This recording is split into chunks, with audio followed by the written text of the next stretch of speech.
Hey guys, what is going on? Welcome to the channel. We're going to go straight into the video, not going to mess around with any crazy intros. I'm going to show you the best location for daily gathering experience and give you some tips and tricks on how to do it effectively.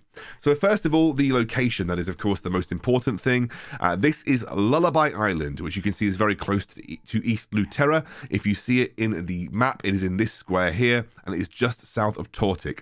Most of you will have come across Lullaby Island because it has an Island Soul event that appears every 2 hours, which makes Lullaby Island relatively populated, which is both good and bad. So, a couple of tips and a couple of things that you need to be aware of before you start doing your gathering at Lullaby Island. The first of which is that realistically, to get the most out of this island, you do want to be level 10 in both logging and foraging. The main reason being is you'll come across lush trees, which require level 10. You'll also come across exquisite flowers, and also you'll come across mushrooms, which require level 10 in foraging as well. So to be level 10 in foraging and level 10 in logging will unlock every single resource on this island, and you won't run into a blocker when you're moving from resource node to resource node. The other little tip that I can give you is using one of your Bifrost locations. For those of you that don't know what Bifrost does, it acts like another kind of Hearthstone, if you know what World of Warcraft is. And essentially it ties your location to one of these Bifrost locations so that when you click move, it will send you to the location that you can see that you've saved. For instance, I have Phantasm Island, which I use for a daily Soul Una's task, and I also have East Luterra for if I want to go and pick up things from East Luterra. But essentially you can change them, and it just essentially stores your stood location, and you can go back to it.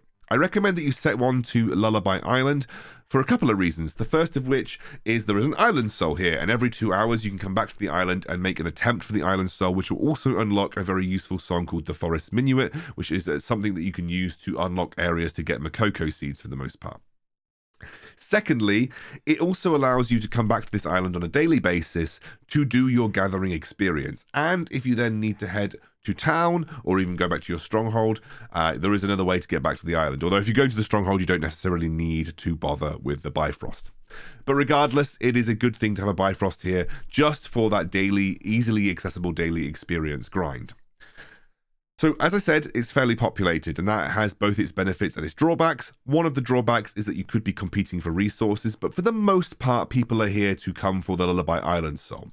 In terms of my location on the map, I like the entrance area, mostly because it has the closest spread of a variety of resources, which includes things like mining, logging, foraging, etc. And you can see here, this little bit of my minimap shows you how close a lot of these resources are. It's a very, very easy location. However, should you find that these resources aren't respawning, or you want to go and sort of try again, I've got no work energy, so I can't show you, but essentially a little tip is that if you run out of resources in the area and they aren't respawning, you can very quickly change channel, and that will essentially refresh the resources in the area. And you can see I've got a mushroom here now and a slightly different set of trees, etc. So just changing the channel will instantly refresh or give you a chance to refresh the resources that are around you. But I really like this location because the standard spawn is mining, logging, gathering, mining, gathering. And so logging can often be a lush tree,